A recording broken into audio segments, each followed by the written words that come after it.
Okay, I got this Air 620 receiver, and so let's put it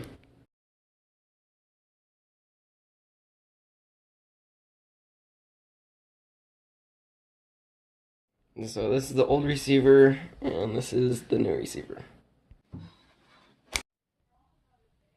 Okay, let's get a battery in it and bind it up.